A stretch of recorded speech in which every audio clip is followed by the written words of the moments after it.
Hey, Tom.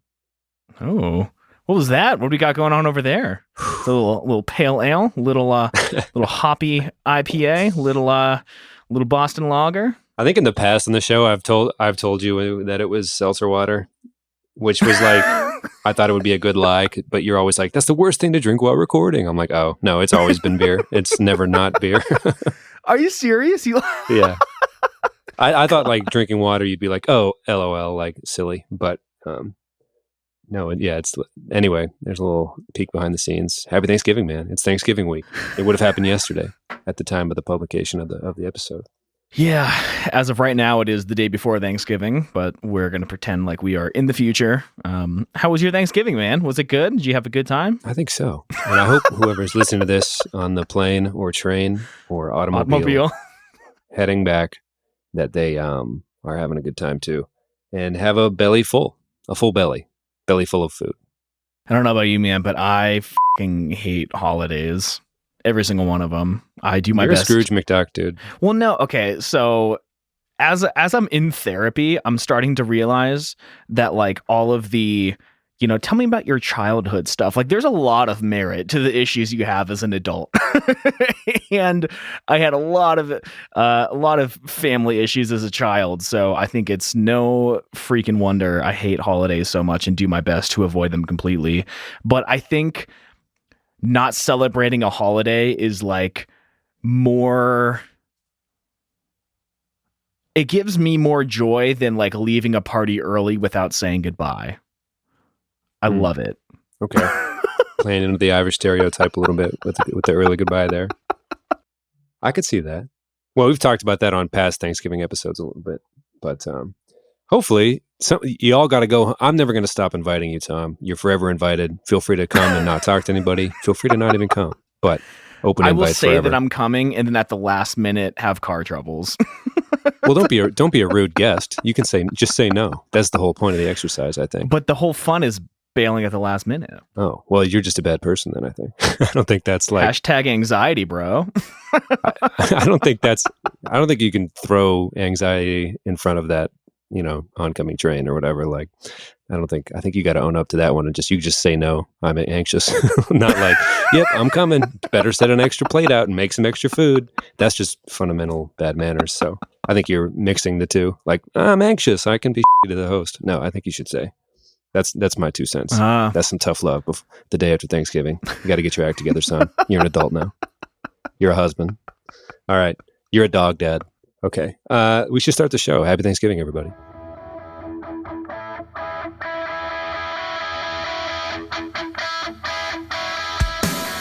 What is going on, everybody? I'm Tom. And I'm Pat.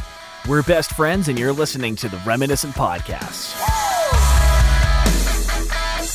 They say you can't choose your family. Well, you also can't choose which era of music you grew up in. This is a weekly show where we discuss our favorite bands from adolescence and how they continue to shape our lives today. Each week, we'll head back to the early 2000s and take a closer look at the cards we were dealt. So we have bailed on our plan of doing the family movie soundtrack battle. We were going to do, what was it, Cheaper by the Dozen and Freaky Friday or something, because something more pressing has come up. And we realized that the album Futures by Jimmy Eat World has been out for 15 years and we had never listened to a single song from it. So we did our first I think listen. We're kind of on a fast track. We were piecing together our next few weeks. We might bring Zach back to do at least the New Year's resolution episode in January, which has become a little bit of a tradition here.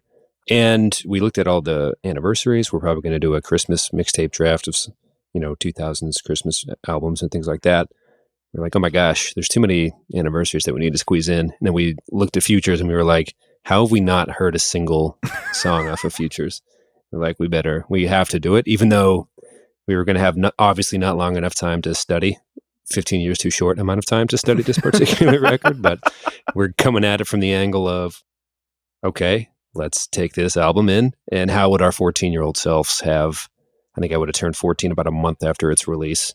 It was like a late fall 2004 release, 15 years ago. Wow. Oh, how things have come a long way since then. But it was kind of fun throwing it back. seeing what Pitchfork had to say at the time, which was not a lot of good, but they seem to be alone on the totally trashing it camp, I think. I don't know. How did you feel going through it? Just base thoughts on Jimmy Eat World in general, maybe even, because we don't talk about them as friends very often, but if you grew up in the 90s/early 2000s, you have heard the middle. It's just one of those songs. You know about Jimmy Eat World. You know, whether you're familiar with some of their other works or things like that, you definitely know of them. Very famous band. What's your initial take heading into an album of theirs you had no idea about / them overall? Yeah, so if any new listeners are here for the Jimmy Eat World hot takes, I would get your finger over the unsubscribe button now, because No, stay subscribed. Don't do that. Please, which actually you can do other than the t-shirts purchasing, which thanks to everyone who's done that. We got some new gear recently because of that, by the way, so thank you to everyone who's done that. But please tell your friends and subscribe. Do the opposite of what Tom just said. But yeah, no, this is a redemption episode. This is not a reflection episode. So we're trying to earn some street cred back by being able to say out loud, truthfully, that we've heard music off of the record Futures that was released in 2000. All right, so I listened to this album for the first time yesterday, less than 12 hours ago, I think. It was about 1 a.m. And I have to say, it was the first time I have ever listened to Jimmy Eat World in my entire life. Like, not just this. You know the middle, though, right? I mean, I know I've heard it. I forget how it goes already. I've definitely heard a couple of their songs, but I've never put this band on. It's happened to me. But let me tell you, I put on Futures, didn't know what to expect because I don't really know the band at all. I just know that, like, this is a band that somehow I missed out on. And I think for bands like this, you have to catch them at the right time in the right place. You wrote an article kind of about that. And I think I missed my time with them. But I was excited to listen and like really see kind of like what they're all about. I know this isn't the album that gets most often talked about, but I hit play, title track started, and within like the first 15 seconds, I was like, oh my God, like this is fucking outrageous. Like this is a great album. I put a picture on Instagram, like doing some research for the podcast. Didn't know how badly I needed this album for the past 15 years. I was like so into this first song. And then by the time the fourth song hit, I'm giving away all the big takes, but like by the time the fourth song hit, I took the post down because I lost interest immediately in this album after the first like 3 songs. And I feel like it never quite redeemed itself. We can dive into this deeper. I feel like the Pitchfork article resonated with me, and we can dive into that in a little bit. But yeah, I don't know. The first song was so good, and then they just never, to me, they never lived up to that. But again, 14-year-old me probably would have felt differently, and I think that's kind of the point of this episode. Yeah. I somehow in high school, a girl I liked at the time or was near at the time, I don't know, somebody cooler than me and better at, more thoughtful at consuming music, was like, hey, you got to listen to Clarity. You got to start at this track and listen and then go back and start it all over again. And by the time you reach them again, like it was just like a very in-depth explanation about like this album is great. One of their early records, Clarity. Here's how to take it in. Some of the songs are kind of long, but it's worth it. The payoff's huge. Very like, I don't know, it's just rocks, right? And then in college, girl I liked at the time had Bleed American in her car, the one with the middle on it, and obviously a lot of other songs. So kind of through proxy, through others, had like become a Jimmy Eat World fan through the years, like actually kind of a bigger fan than I thought. I think late in our high school years, Chase This Light came out, and it had Big Casino on it and Always Be and stuff. And I actually even like that one a little bit. You know, all on my own even, Tom. Anyway, so when people started asking, like we started doing the show and people were like, oh, are you guys going to do a Futures episode? I was like, pardon? Like, squeeze me a baking powder? Like, you know, that one very famous Jimmy Eat World record. I was like, I'm sorry, I've never heard of that record at all. And the more we did research on it, or, you know, it should have been one of my absolute favorites. It like at 5 years after every one of Jimmy Eat World's albums have come out, I've become a huge fan of that like record front to back, like pretty intimately. And somehow this just slipped by, but like every metric possible like says that this should have been a defining, experience in my life. 14th birthday, unwrap Futures, listen to it on repeat for the next like 2 decades, and like have it adjust the course of my like consciousness almost, right?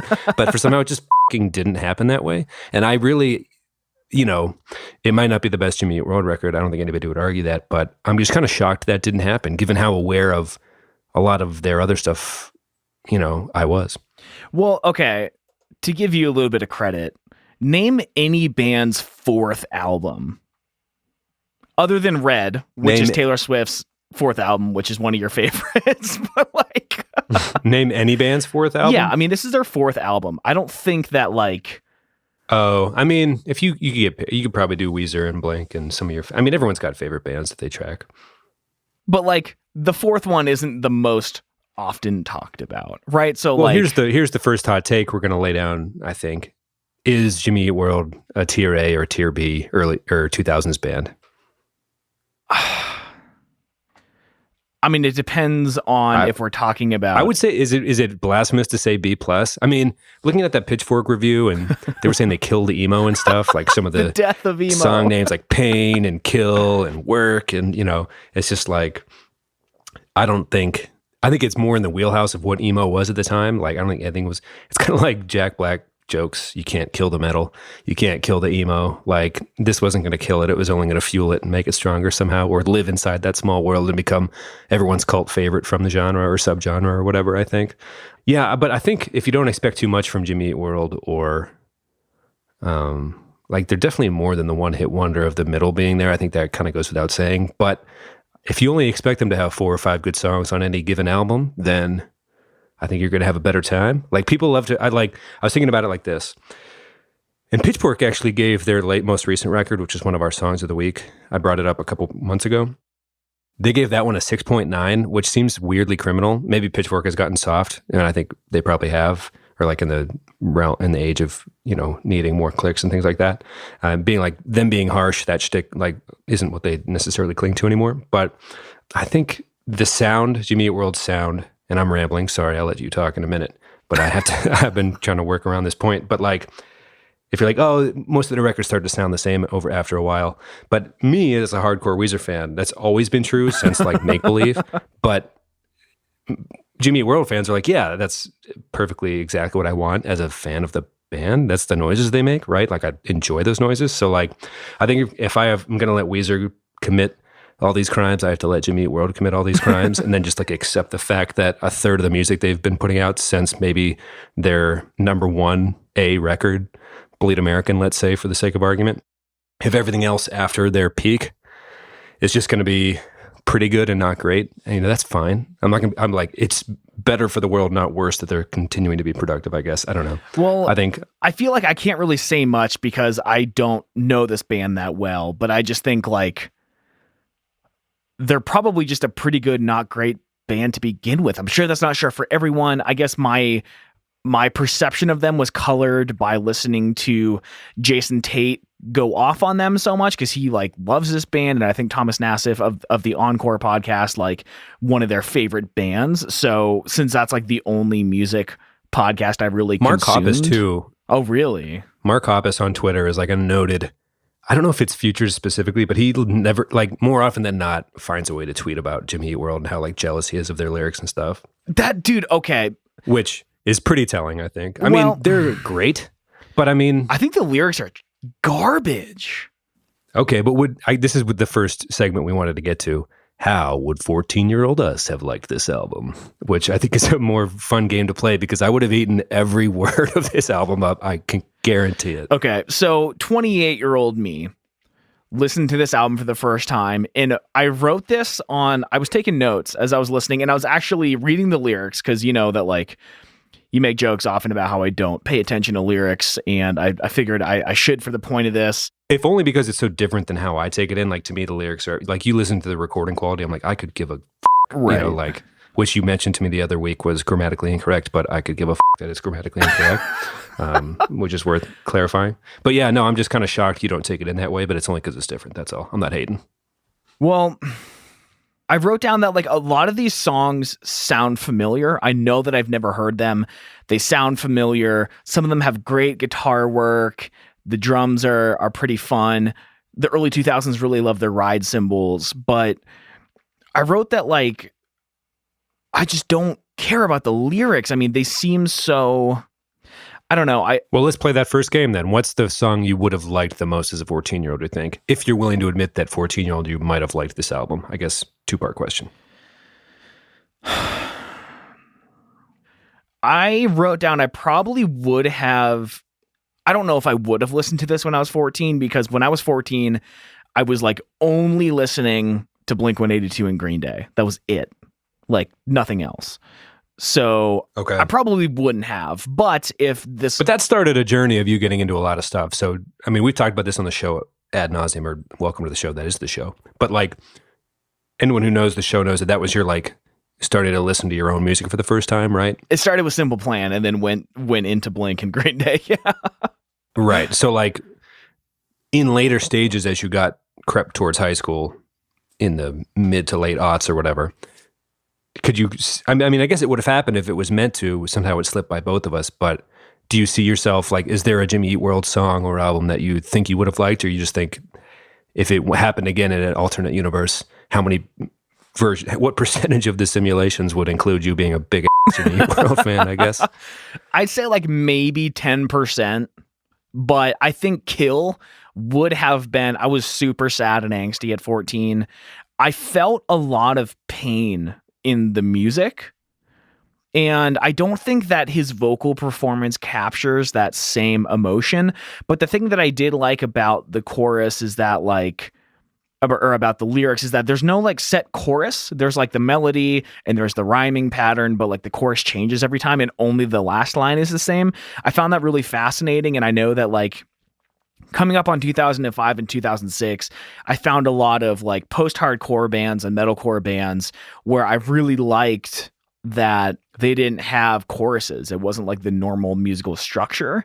So I think that like if this 14-year-old me, if this came across my desk, probably would have liked Kill the most, although 28-year-old me loves Futures. I think that song rips. It is intense, but not all the way through, and it changes enough to keep your attention and not be exhausting. And I kind of just wanted more of that song. But 14-year-old me, I mean, you know that like on the show I've talked often about how I love music that makes me feel hopelessly, agonizingly sad. And like that's what I felt a lot in the music of this. And then I don't think the lyrics backed up the strength of the emotion in the music, and I don't think his performance did. I also wrote on a lot of these, and like an overall, I feel like I'm listening to a cover. The music feels very passionate, and the lyrics and the vocal performance gets lost in translation or something. I feel like at one point there was a band that wrote this song and they really felt it, and then Jimmy Eat World had to put out a Pop Goes Punk thing on like a 2-day notice, and they just like kind of ripped through this vocal performance, and it doesn't match. Like I don't feel it from him. That you bring up an interesting point. Was this rushed? And you know, we kind of maybe we haven't done an official fast facts or fun facts portion this week, but you know, they were going to work with their, you know, the producer that worked with them for the last 3 albums, including Clarity and Bleed American before this, but they wanted to take some time to write a little more, and they ended up kind of parting ways before they actually recorded the album. And Trombino is his name, the last name anyway. Mark Trombino, which he has produced many of our favorite albums, like most of them. So he's it's kind of interesting that he was busy, obviously. Maybe he was just having like the peak of his career, right? But they ended up coming up with the song Work, the song Pain, and the song 23 because they elongated the writing process a little bit. It cost them Trombino, but they were able to put what they said was kind of, quote, the heartbeat of the record in, because they didn't feel like they had enough for a solid record. And I guess to put it into context, they were coming off Bleed American. They were coming off The Middle, which is, I'm right. It's their best, most famous song, or at least commercially speaking, right?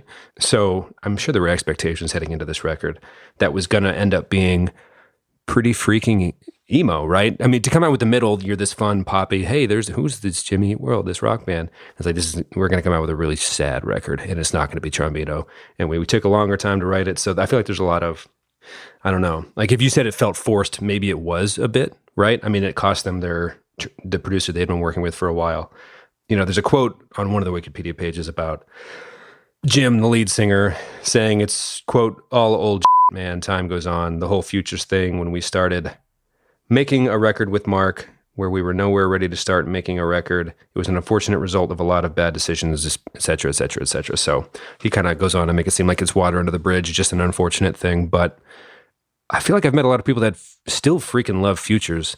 And I wanted to talk about the Pitchfork episode a little bit, or the review. They said it was going to be like the death of emo. Do you feel like it was helped?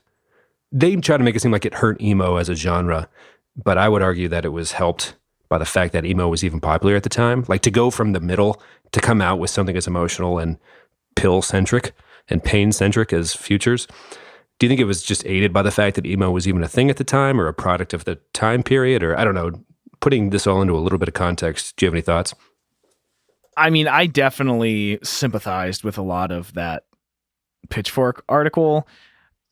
I don't know, dude. Again, I just felt like it was someone who was performing a song they didn't believe in, almost. And do you feel sad like I feel sad? Like, there were songs I literally could not force myself to get through. Not only that, Taylor Swift did just release her AMA performance, and I was pretty antsy to listen to that and watch it again.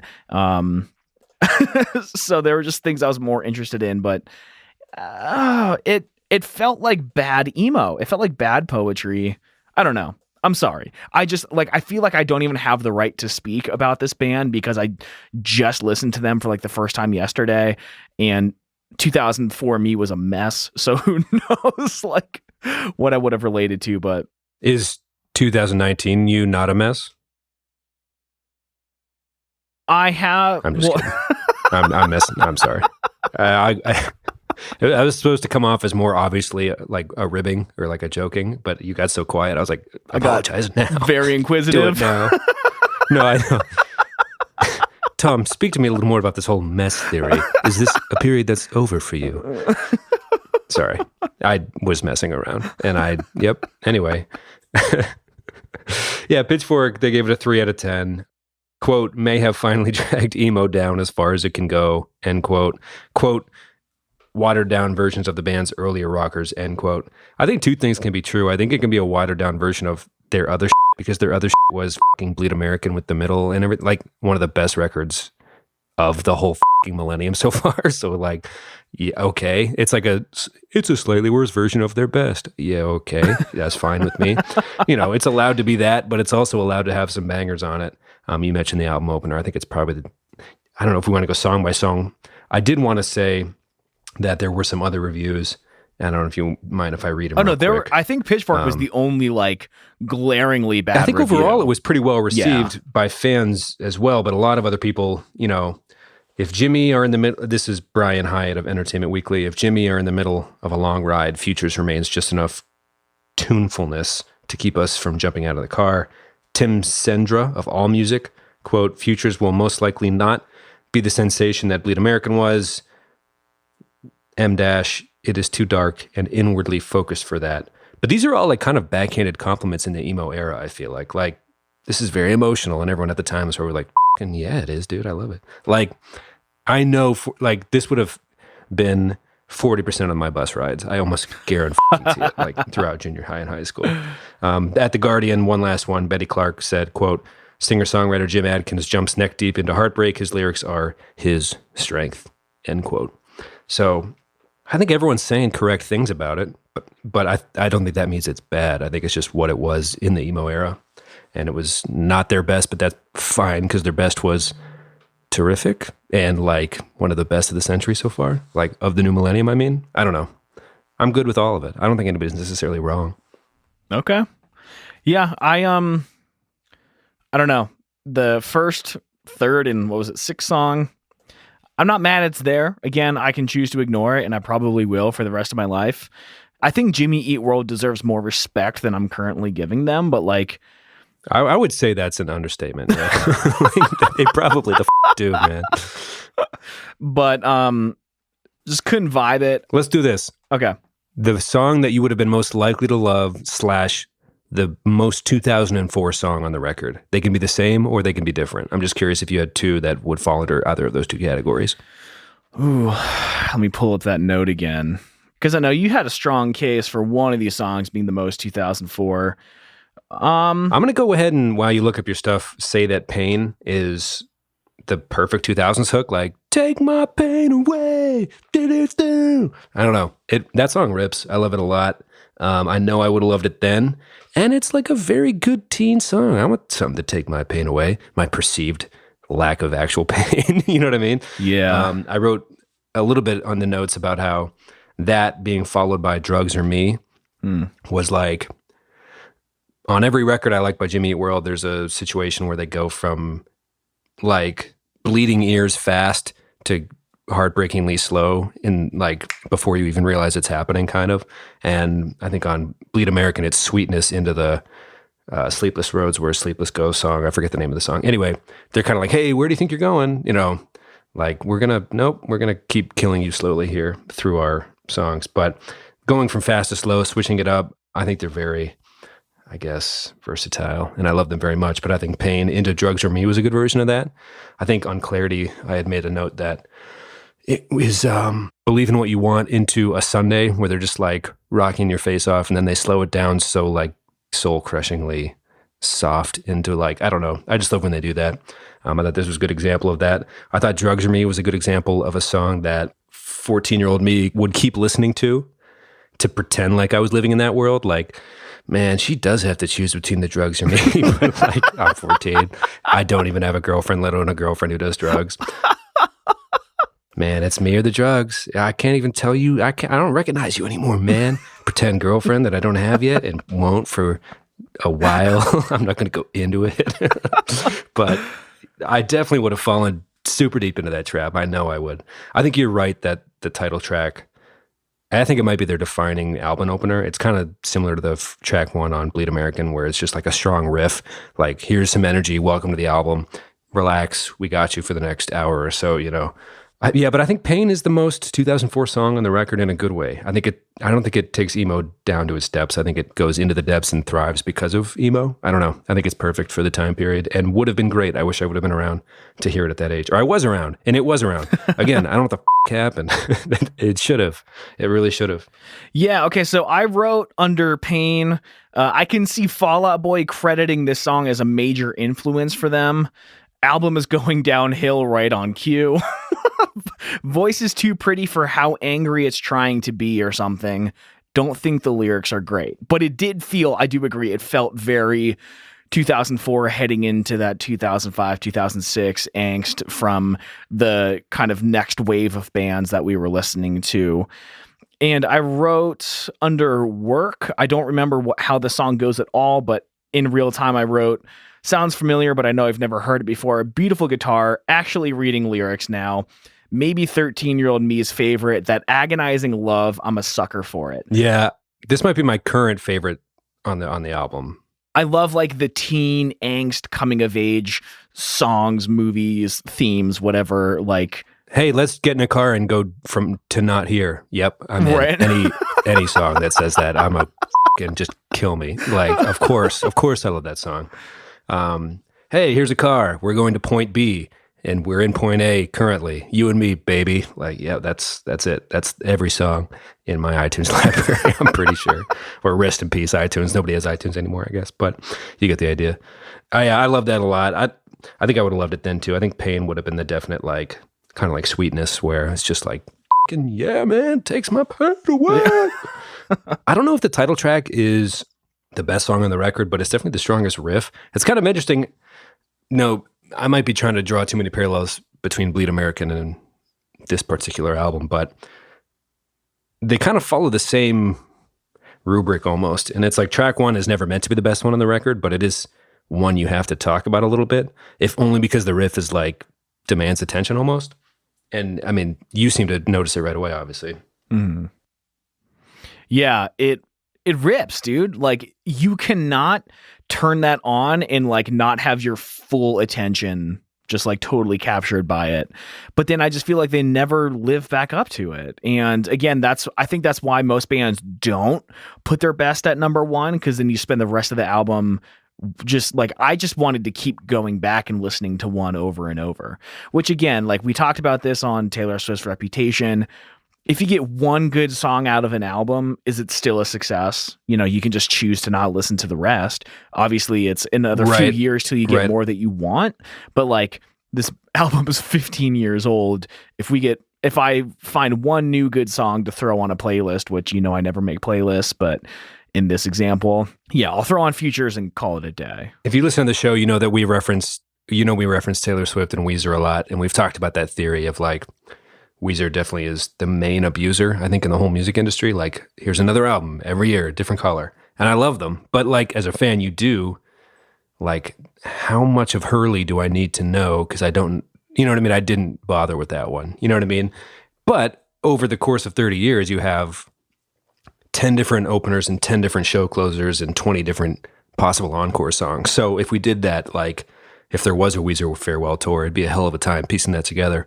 We recently did the MCR reunion tour thing, and it was a little easier, if not harder, because there was only, you know, a few albums, I should say, to go off of. But, you know, is it worth it to keep adding to the catalog and just pump out? Or, you know, are you doing a disservice to the fan and not call it a quote unquote effort?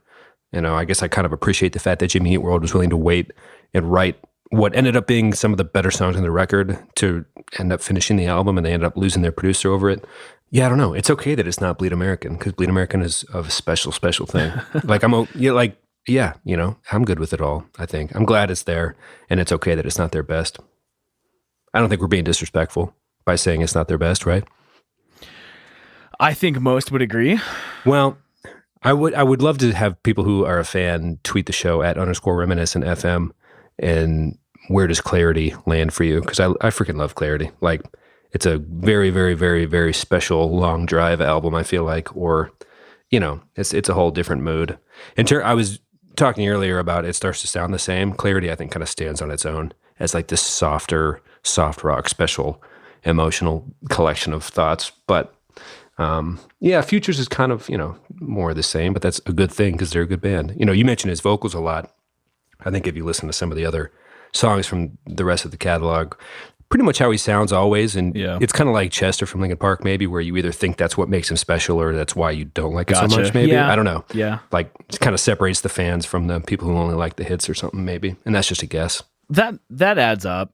I could get down with that theory. Yeah, I don't know. The music was better than his voice, I think. And it made me lose interest, I guess. I don't know.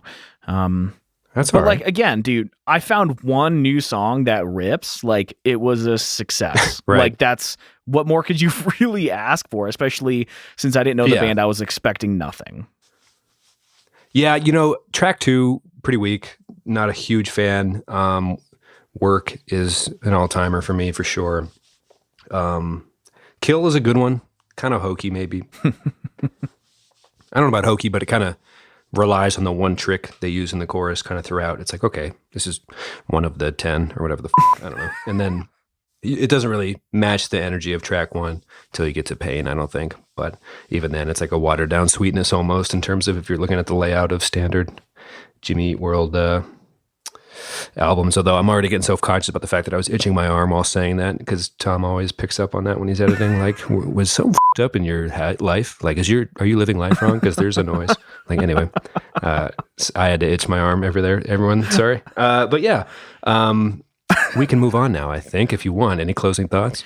Yeah, I mean, I kind of feel bad. Like, I always feel bad when we do an episode and, you know, we try to make the titles interesting so that a Jimmy Eat World fan would listen and find the show and listen. And then it makes me feel bad when I don't love the album. But I don't know. I mean, I would be interested to hear how a Jimmy Eat World fan who has been there for all of their albums from, what was it, the late 90s on, how they received this album, how they liked it, how it stands up over time, and can it? If you have an hour to listen to Jimmy Eat World, are you putting on Bleed American, or do you even think about features? Like I would love to hear that from an actual fan. You can tweet at the show at _reminiscentfm. I would love to hear other people's perspectives because I have nothing to go on. None of my friends ever listened to Jimmy Eat World, so I know nothing. Right. And there's some ambulances in the background, but I'll say this. Like, it's kind of like Weezer lore that the cool thing to say is I like Pinkerton more than Blue, even though Blue is just their best. It just is. So, but somehow that became common knowledge, and it was joked about on SNL a couple seasons ago where Thanksgiving was ruined because Matt Damon and Leslie Jones were fighting over late career and early career Weezer discussions and stuff. Very funny. But it was kind of funny. A lot of people texted me about it, but I was, it was like, it is what it is. It's just too close to what my actual life is, so I didn't think it was that funny. But anyway, I'm curious which is the Pinkerton and which is the Blue in that scenario. Like, is everyone willing to admit one thing or not? I'm not sure. But yeah, I think also, if we've totally botched the whole process of this whole thing, this whole listen to it for the first time as almost 30-year-olds thing, if that was just a f***ed up way to not do justice to a band that deserves way more respect, feel free to tweet us that as well. Something that we're definitely aware of and we'll take note of moving into the future. But we didn't want to not talk about it, right? Right. It turned 15 this year, a couple months ago. Happy birthday. And we're getting along. 2019 is coming to a close. We're almost here, man. Got a Christmas episode coming up and stuff. Yeah. Jesus. There were some award shows over the weekend. Things are happening. Oof. Yeah, man. You wanted to talk about some things. AMA has happened, and Taylor Swift was crowned Artist of the fucking Decade, which other people that had the honor of being Artist of the Decade. Let me pull up the list real quick. We have Elvis Presley, Stevie Wonder, Michael Jackson, The Beatles, and Taylor Swift. I can't say I agree with the Beatles being on there because they are a trash rag band, but I'll just say this real quick, because in case you're listening to this episode and have not heard the rest of our episodes, I am going to take, as always, the controversial stance that the Beatles were talented, and that's all I'll say, that Tom is alone in his crusade to badmouth the mop heads or the mop haircut or what. I'm sorry, I messed that up. A lot of people are complaining, like, as if any modern band can be compared to Michael Jackson. No one will ever be at that level because the industry has changed.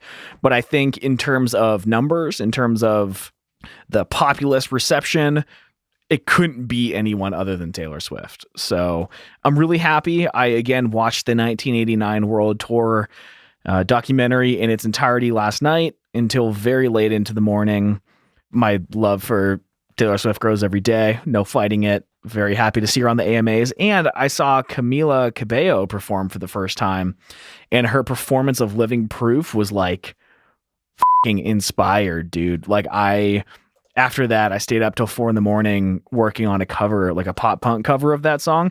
Maybe we'll end the show with it. I don't know. I think that'd be fun, but do it. Dude, she ripped. I only have the chorus done, but you've been retweeting yourself awesome. A little bit. You have snippets on, again, at _reminiscentfm if you want to go check it out. Tom's been busy doing his Taylor Swift cover album / other pop covers in the pop punk. Yeah, but I'm working on a few things. I'm definitely going to do like a 20-track Taylor Swift cover album, pop punk, called 1991, the year I was born.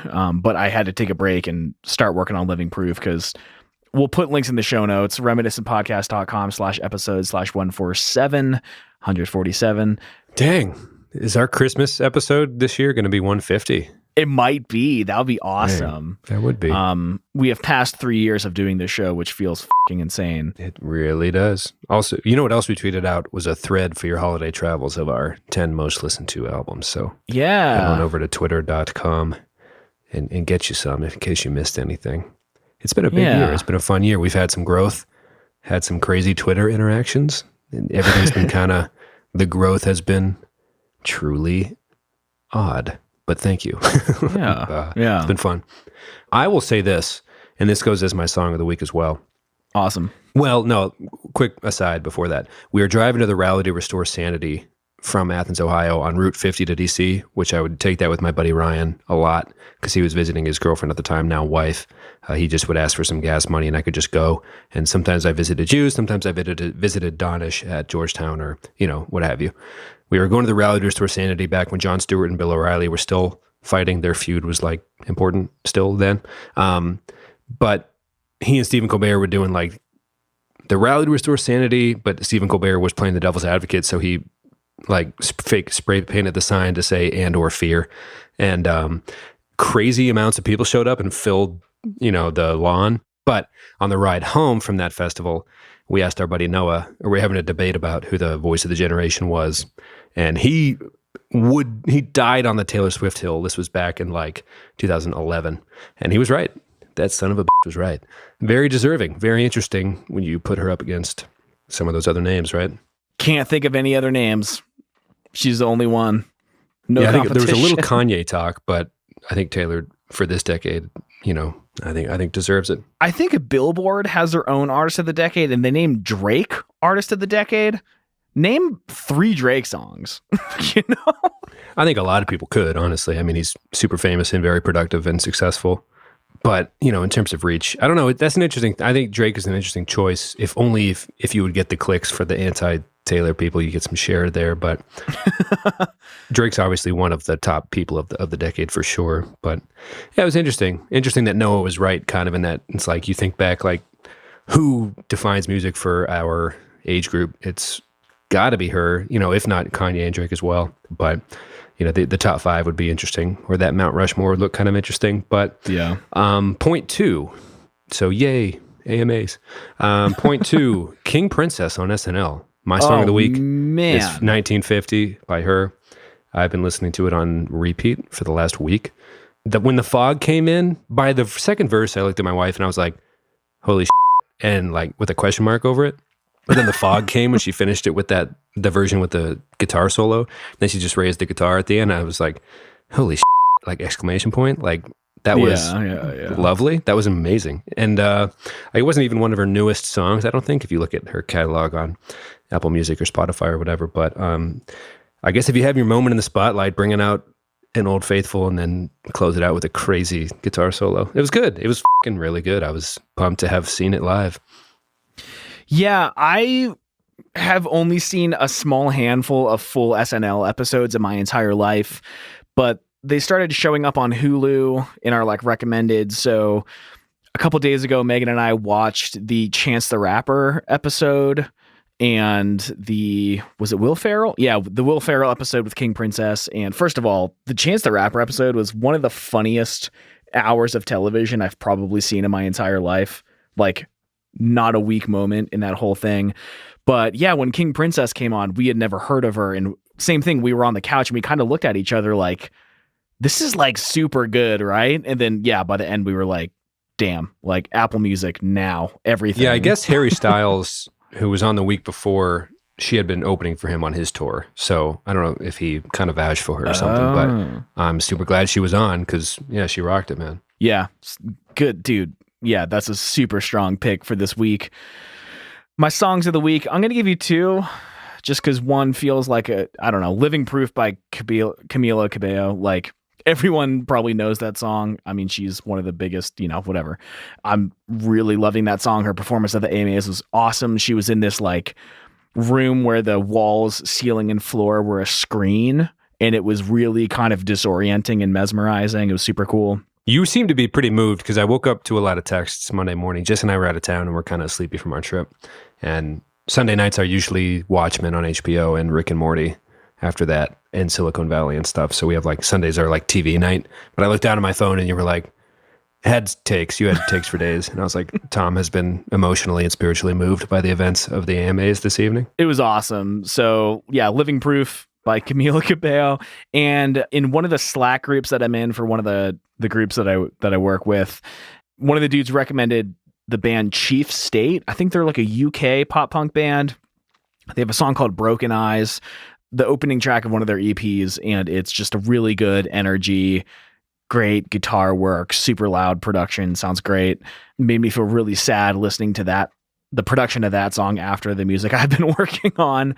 But yeah, I got a little bit of pop, a little bit of pop punk for you this week. 2 recommendations. And yeah, it's been a good week for music. I mean, for a long time, I was not really interested in like finding new stuff because I was mainly just listening to podcasts. But I just added Chance the Rapper, Halsey, King Princess, Camila Cabello, Chief State to my Apple Music playlist. And now like I just have so much stuff to get through. And I'm excited. You know, somebody posted like, I think it was like Cody Parmarter posted on Kevin Lee's wall in like 2015 or something, a link to a song that Chance the Rapper did with Childish Gambino on his album Acid Rap. And I happened to come across it, and it was only available on YouTube because he was like, you know, independent for so long. And I think won Artist of the Year in like the 4th year of him being famous, because technically he had never had a studio album out or whatever. But it was one of those rare moments where it was just like, I don't know. So what's equally hard to describe is not knowing Futures until like last year is one, example A. Example B is why I was able to enjoy acid rap from such an early stage, but it's very important. It was one of my albums of the decade that I tweeted out a few months ago. It's terrific. So if you're getting it a chance, front to back, I'm a fan. It's pretty good, obviously, right? No hot takes here. That's like was years ago, but I'm glad you are excited. It's nice to hear you be excited about new music. Yeah, I've just been very inspired to listen, to write, to record lately. It's a good feeling for sure. It's the most wonderful time of the year, Tom. Music doesn't pay the bills, so it's hard to balance what I have to do and what I want to do. But hey, that's your late 20s, isn't it? Welcome to the show. But yeah, so that's all I have for this week.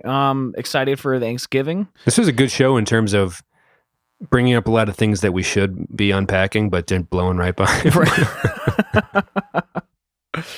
You heard our t-shirt song at the beginning of last week. I think we mentioned it. We are going to, in addition to writing an article for every week, we're going to be making a new t-shirt every week that's episode specific. So if you check out reminiscentpodcast.com/shop, we have a new t-shirt for this episode up there. You can find out what it is. And if you use the coupon code, we have REMPOD15, REMPOD15.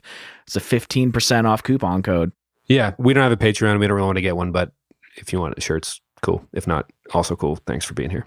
All right, man. Well, that'll do it. And I love you, man. And I'll talk to you next week. I love you too. Happy holidays, everybody. Happy holidays. And safe travels. Bye-bye. Bye. Hey everyone, thanks for sticking through all the way to the end. Please tweet at the show at _reminiscentfm and let us know where Futures stacks up in the order of your favorite Jimmy Eat World albums. Sorry we couldn't really do the band justice. I do genuinely think they deserve more respect than I could ever give them. Check out our website, reminiscentpodcast.com, and check out our shop with all of our brand new t-shirts and the t-shirts we're going to be making to coincide with every episode we put out. We'll talk to you next week. Happy Thanksgiving. We love you all. Bye.